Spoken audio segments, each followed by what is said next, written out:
Hey guys, good morning. So अभी इस workshop में I'll be talking about what happened in the conference call with the management of 3 banks. ठीक है, ये तीनों यूनिवर्सल बैंक्स है, ICICI bank, Kotak Mahindra bank and axis bank.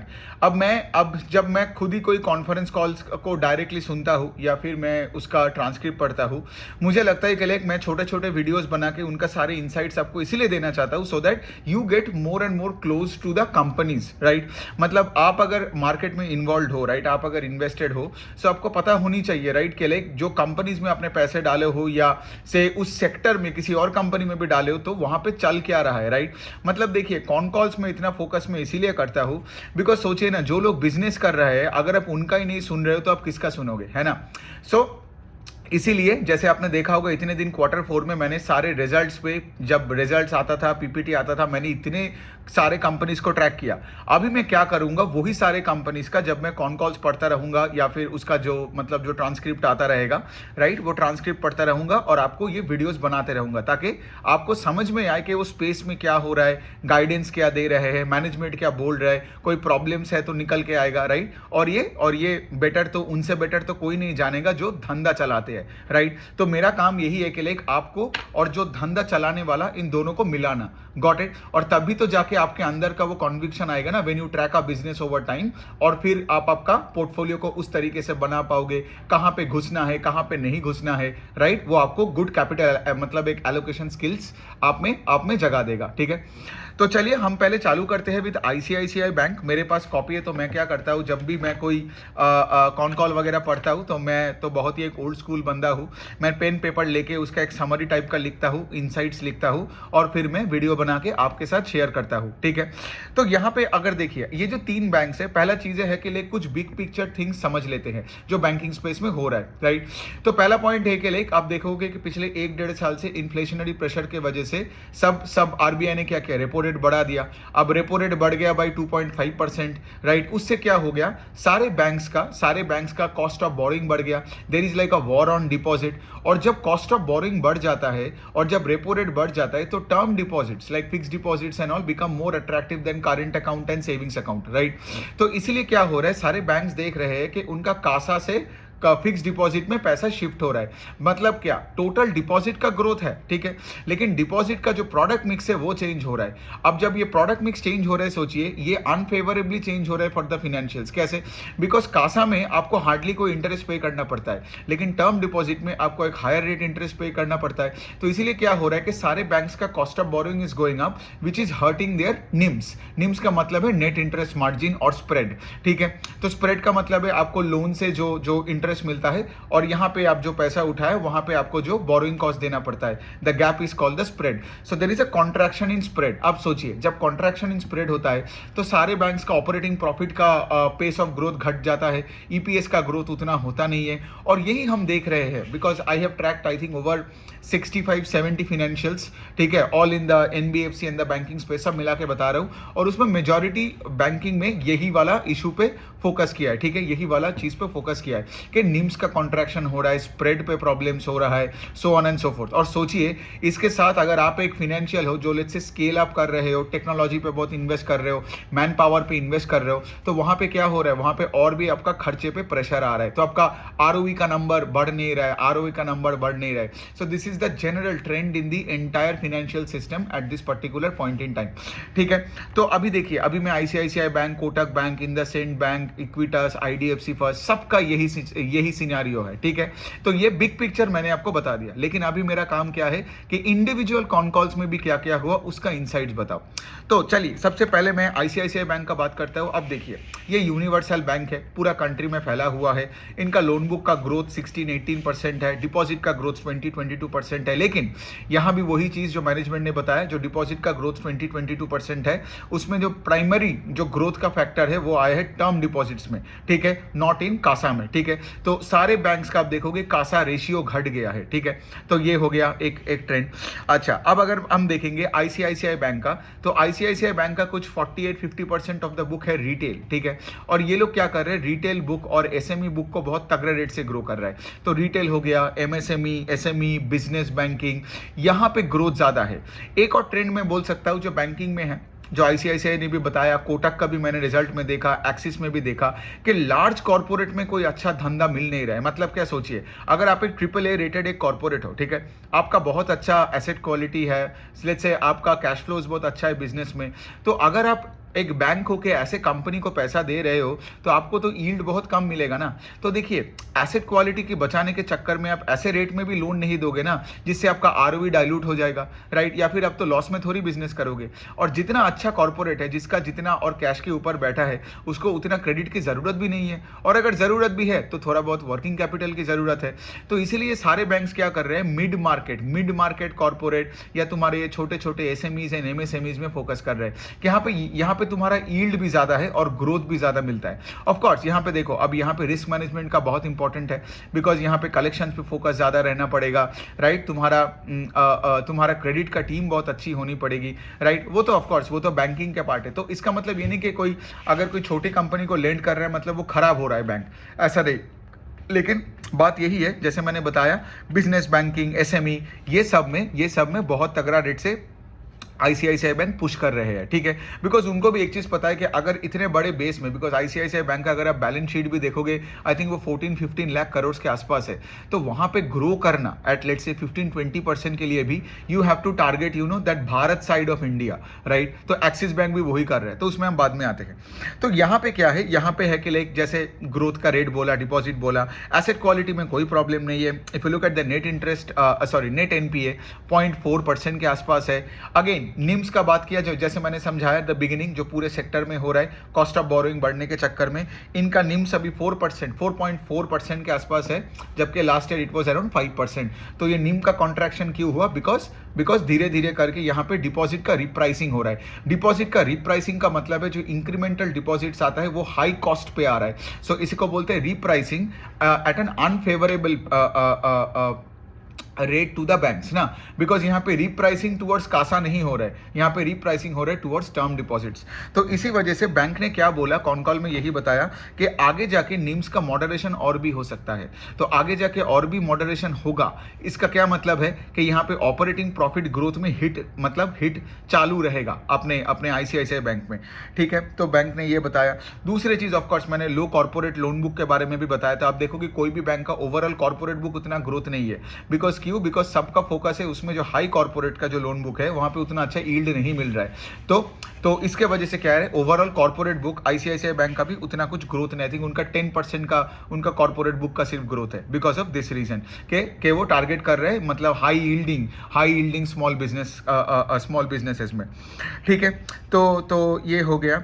अब देखोगे आईसीआईसीआई बैंक का अगर मैं थोड़ा सा बुक का भी मतलब जो लोन बुक देता है, जैसे मैंने बताया 50% रिटेल है, उसमें से जो सबसे तगड़ा रेट से ग्रो कर रहा है आज भी वो है कि पर्सनल लोन और क्रेडिट कार्ड, ठीक है। उनका कुछ 40% के आसपास का ग्रोथ है। लेकिन बैंक ने एक चीज बताया that they are like tightening the credit parameters in terms of personal loan. तो आगे जाके पर्सनल लोन का ग्रोथ का रेट थोड़ा घट सकता है, ठीक है। तो मैनेजमेंट ने ये बात भी क्लियर किया, लेकिन किस रेट पे ग्रो करेगा वो नहीं बताया। And ICICI bank is a bank जो कभी कोई गाइडेंस देता नहीं है, ठीक है, मतलब कभी भी कोई गाइडेंस नहीं देता इन टर्म्स ऑफ लोन बुक का ग्रोथ और डिपॉजिट का ग्रोथ। बट उनका भी मैनेजमेंट एक चीज बताया कि अभी उनको इकोनॉमी में जो सिचुएशन में कोई रिस्क नजर नहीं आ रहा है, तो जिस रेट से वो ग्रो कर रहा है शायद उसी रेट से ग्रो कर पाएगा, लेकिन कोई नंबर नहीं देता है, ठीक है। तो ये भी हमने डिस्कस कर लिया। दूसरा चीज़ है कि इनका जो सब्सिडियरीज है, जैसे आईसीआईसीआई सिक्योरिटीज बहुत अच्छा किया, आईसीआईसीआई लॉम्बार्ड का रिजल्ट थोड़ा सा मतलब मीडियम टू गुड टाइप आप बोल सकते हो, ठीक है। तो इनका सब्सिडियरीज भी सब अच्छा ही कर रहा है। तो आईसीआईसीआई बैंक का तो नथिंग न्यू यहाँ पे, और तो कुछ बोलने लायक है नहीं, बहुत ही स्टेबल एंड स्ट्रक्चरल एक बैंक है। मैं तो बोलता हूँ कि अगर से फॉर एग्जाम्पल, मतलब अगेन कोई रिकमेंडेशन नहीं है, बट से आपको 15-17-18% का अगर आपका कोई पोर्टफोलियो का टारगेट है, राइट, तो उसमें आईसीआईसीआई बैंक आराम से रह सकते हैं, because ICICI bank is probably doing very well. मतलब इनका एसेट क्वालिटी के एंगल से मैं अगर देखूँ, इनका फिर मैं बुक के ग्रोथ के एंगल से मैं देखूँ तो ग्रोथ और एसेट क्वालिटी और इनका आरओई का नंबर भी अगर आप देखोगे 18-19% के आसपास है, तो एवरीथिंग इज फाइन। अब हम दूसरा बात करते हैं कोटक महिंद्रा बैंक में, जिसमें बहुत कुछ चल रहा है रिसेंटली, ठीक है। तो सबसे पहले तो है कि आपने देखा होगा, अगर मैं थोड़ा सा बैकग्राउंड भी दे दूं, तो Kotak Mahindra bank of course एक यूनिवर्सल बैंक है। उनका तो पूरा एकदम कोटक महिंद्रा महिंद्रा का पूरा ग्रुप है, बैंक इज 75% ऑफ उनका टोटल कंसोलिडेटेड सेल्स, और बाकी 25% कैपिटल मार्केट्स, फिर उनका 2 NBFCs है, वहां से ये पैसे बनाते हैं, ठीक है। तो कोटक महिंद्रा बैंक में क्या हुआ, आप सबको पता है, उदय कोटक ने कुछ महीने पहले ही resign, right, it was a plan resign, right. फिर उसके बाद एक नया CEO आया है, लेकिन उसके बाद क्या हुआ, आप देखोगे कोटक महिंद्रा में अपना सीनियर लेवल का 1-2 बंदा फिर से छोड़ गया। आप देखोगे I think KVS Manian and Kotak Mahindra bank को, I think he left a few months back to become to look for other opportunities in the financial space, ठीक है। तो कोटक का but then again having said that Kotak has a very good bench strength, उनके पास अभी भी बहुत ऐसे मैनेजमेंट में लोग हैं जो उदय कोटक के साथ 20-25 साल से काम किया हो, ठीक है। तो ये नेगेटिवली मत लीजिए, जस्ट एज अ फैक्ट की तरह लीजिए, जो हो रहा है कोटक बैंक में मैं वो बता रहा हूँ, ठीक है। तो ये हो गई बात। दूसरा चीज क्या हुआ है कोटक महिंद्रा बैंक में कि कोटक महिंद्रा बैंक RBI के साथ बवाल हो गया, ठीक है। मतलब RBI ने क्या किया, RBI ने देखा कि कोटक महिंद्रा बैंक का जो 811, मतलब जैसे वो ऑनलाइन कस्टमर्स को एक्वायर करता था, राइट, और जैसे वो ऑनलाइन क्रेडिट कार्ड देता था, RBI को लगा उनका डिजिटल इंफ्रास्ट्रक्चर एकदम वाहियात फालतू है, ठीक है। इवन मैं भी बोल सकता हूँ, मैं भी कोटक महिंद्रा बैंक का डिजिटल इंफ्रास्ट्रक्चर यूज करता हूँ, मैं भी 811 एक कस्टमर हूँ, and I can tell you it's really bad. So Kotak needs to really work on those kind of things. तो RBI ने क्या किया, पूरा बैन लगा दिया। RBI ने ये बोला कि आप नया कस्टमर्स को ऑनलाइन और मोबाइल चैनल से नहीं ला सकते हो, ये पहला पॉइंट है। और दूसरा है कि लाइक तुम फ्रेश क्रेडिट कार्ड इशू नहीं कर पाओगे। तो इससे सोचो, इससे यही प्रॉब्लम है ना कि लाइक आगे जाके अगर आप नया कस्टमर्स को ऑनबोर्ड नहीं कर पा रहे हो डिजिटली, मतलब क्या, आज देखिए, आज मेजॉरिटी काम ही तो होता है डिजिटली ना। मतलब अगर मैं कोई इन्वेस्टमेंट इंस्ट्रूमेंट खरीदूं या फिर मैं अगर डिपॉजिट करूं, राइट, तो मैं थोड़ी ब्रांच में जाऊंगा, मैं तो अपने ऐप से ही कर लूंगा। तो अगर आपका डिजिटल चैनल बंद हो गया तो आगे जाके डिपॉजिट का रेट और लोन बुक का रेट भी अफेक्ट हो सकता है। तो मैनेजमेंट ने इस बात पे बताया, मतलब इट्स नॉट के लाइक दे वेहेमेंटली रिजेक्टेड कि ये नहीं होगा, they said may be not kind of a situation रखा कॉल में, ठीक है। मतलब वो लोग कुछ ज्यादा भी कॉन्फिडेंस नहीं दिखाए कि पक्का कोई इफेक्ट नहीं होगा, और वो भी नहीं बताया कि लाइक से फॉर एग्जांपल के लाइक हमारा बहुत इफेक्ट होगा और बहुत कुछ खराब हो जाएगा, ऐसा कुछ नहीं है। लेकिन व्हाट आई एम एज्यूमिंग के लाइक एस्टिमेटिंग जो कॉन कॉल सुन के, उनका टोन सुन के, शायद लोन बुक का रेट ऑफ ग्रोथ या डिपॉजिट का पेस ऑफ ग्रोथ थोड़ा बहुत घटे, because online channelling main channel होता है ना, वो मैनेजमेंट ने कॉन कॉल में एडमिट भी किया। सो ये हो गई बात। अब अगर दूसरे एंगल से देखोगे, कोटक बैंक ने भी वही बोला जो ICICI ने बोला, मैं रिपीट नहीं कर रहा हूं, बट एक बार बता रहा हूं, कासा से टर्म डिपॉजिट में जा रहा है बिकॉज ऑफ रेट हाइक के वजह से। तो उसके वजह से क्या हो रहा है, सबका कासा रेशियो घट रहा है। ICICI का भी I think CASA is around 32-35%, Kotak का भी आई थिंक 42-45% के आसपास है। ये सब 40 और 50% के ऊपर था 1-1.5 साल के पहले, बिकॉज सब टर्म डिपॉजिट्स में जा रहा है, ठीक है। ये पॉइंट तो हो गया। अब कोटक में सीन क्या है, कोटक में सीन यही है कि लाइक कोटक में भी ऑपरेटिंग प्रॉफिट ग्रोथ का इश्यूज था। तो कोटक बैंक को ये समझ में आया, बिकॉज 2018-19 के बाद Kotak purposefully focused more on corporate, जबकि ICICI and axis focused more on retail, और ये रिटेल वाला खेल ज्यादा बेटर चल गया, ठीक है, क्योंकि रिटेल में आपका यील्ड ज्यादा होता है ना। तो उन लोगों ने क्या किया, अपना एसेट क्वालिटी अच्छा रख के रिटेल का खेल में जीता, जबकि कोटक ने क्या किया, कॉर्पोरेट में गया। HDFC का भी वही सीन था, दोनों कॉर्पोरेट में गया, और वहां पे जाके उन दोनों को उतना सही तरीके से रेट नहीं मिला, जिसलिए आज भी आप देखोगे कोटक बार बार ये बोलता है कॉन कॉल में that they are targeting mid corporates and SMEs and MSMEs। Large corporates का बात ही नहीं करता है, लार्ज कॉर्पोरेट्स का बात एक्चुअली कोई नहीं करता है, ठीक है। तो ये हो गया बात। तो इसीलिए क्या हुआ, इसीलिए यही हुआ कि कोटक को ये वाला प्रॉब्लम है, जो समझ में आया कि हमको अगर प्रॉफिटेबिलिटी को ग्रो करनी है, ROE का नंबर को बढ़ानी है। बाय द वे कोटक का जो कंसोलिडेटेड ROE नंबर जो 2-3 साल से वो वही 14 और 16% के बीच में है, ठीक है। And at a consolidated level आपका ROE का नंबर कम है, राइट। तो इसका मतलब ये वही है ना कि लाइक बिजनेस उस तरीके से पैसा बना नहीं रहा है। सो ये जानते हुए बेसिकली कोटक महिंद्रा बैंक ने क्या किया, कोटक महिंद्रा बैंक ने वेरी सिंपली अपना अनसिक्योर्ड बुक को ज्यादा ग्रो कर रहा है, ठीक है। ये अनसिक्योर्ड मतलब माइक्रो फाइनेंस हो गया, क्रेडिट कार्ड, पर्सनल लोन, इन सब में। And they want to take this part of the book to 15% of the total book in अगला 2-3 साल के अंदर। अभी आई गेस कुछ 10-11% है ना। तो इससे आपका नीम का कॉन्ट्रैक्शन होगा, है ना। एंड ऑफ कोर्स अगर एसेट क्वालिटी अच्छा रखा तब जाके ये सब सेंस बनेगा। बट एनी विच वे, तो इन्होंने क्या किया, सोनाटा माइक्रो फाइनेंस करके एक माइक्रो फाइनेंस को एक्वायर किया, और इनका खुद का मतलब पहले एक और एक्विजिशन था BSS माइक्रो फाइनेंस करके। तो मैनेजमेंट ने वही बताया कि देखो अभी हमारे पास इस तरह से देखा जाए तो 2 माइक्रो फाइनेंस कंपनी है, और सोनाटा का जो number, Sonata is basically I think Lucknow based micro finance, जो अगले साल मतलब आई गेस यही क्वार्टर, ये साल का लास्ट क्वार्टर से आई गेस इनका नंबर्स रिफ्लेक्ट करेगा कोटक महिंद्रा बैंक के इनकम स्टेटमेंट में, ठीक है। तो ये हो जाता है बात। अब अगर हम ये देखेंगे कोटक का, तो एसेट क्वालिटी का कोई प्रॉब्लम नहीं है, ठीक है। उनका GNPA number is 1.3, NNPA is 0.34%। Asset quality का कोई प्रॉब्लम नहीं है। प्रॉब्लम है कि लाइक ये जो आरबीआई वाला बैन लगाया, अब देखिए मैनेजमेंट ने वही बोला कि हम आरबीआई के साथ तो काम कर रहे हैं, बिजनेस एज यूजुअल के लिए, मतलब बिजनेस एज यूजुअल मतलब ये बैन फैन हट जाएगा, नॉर्मली फिर से वो कस्टमर्स को कोटक 811 में ले पाएगा, क्रेडिट कार्ड दे पाएगा, है ना।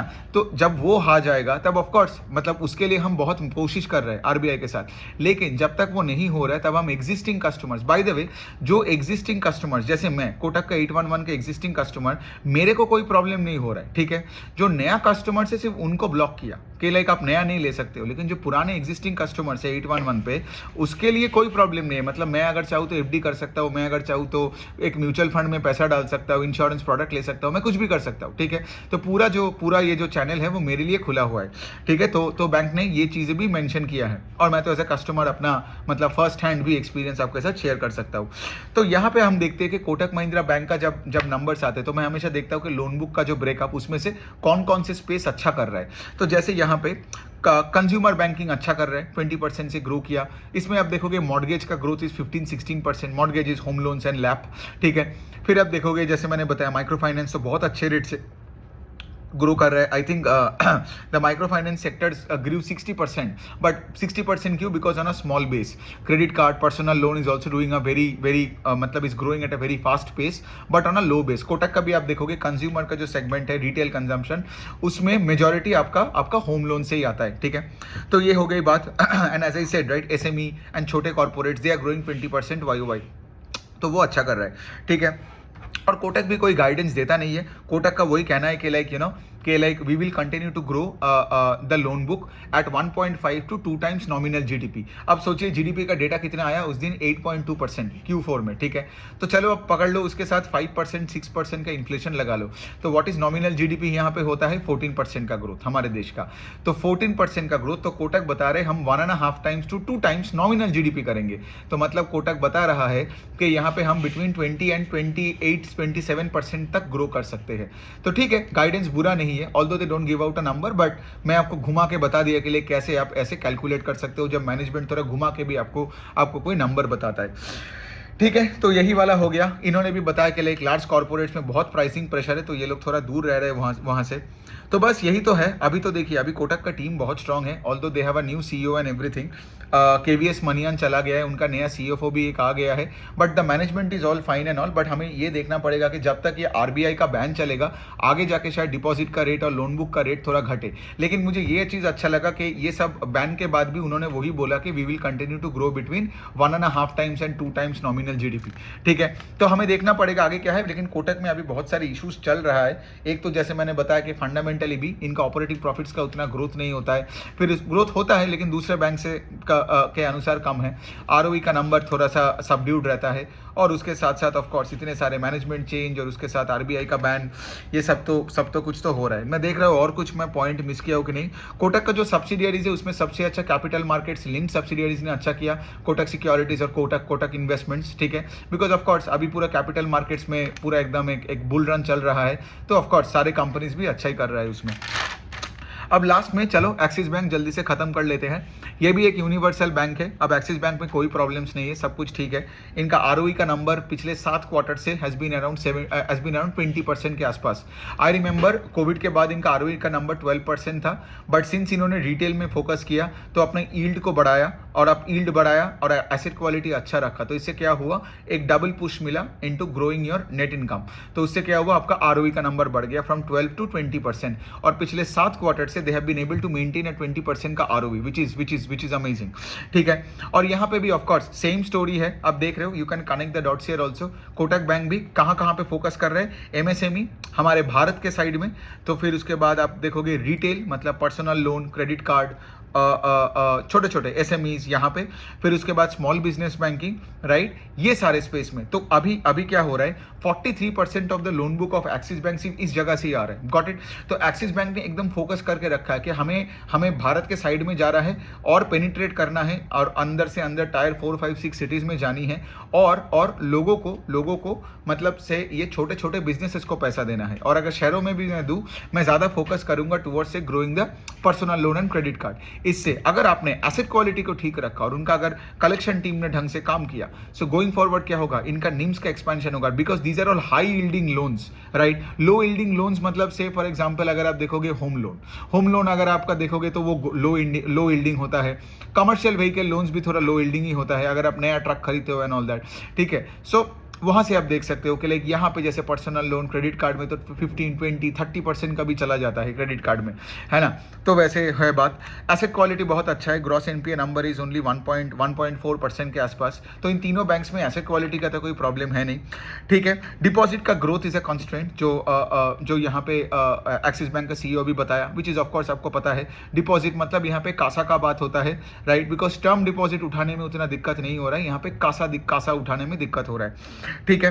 एंड ऑफ कोर्स आज आप एक्सिस बैंक का अगर मैं एक और स्टैट बताऊं कि उनका रिटेल एसेट्स में personal loan is almost like 12% now.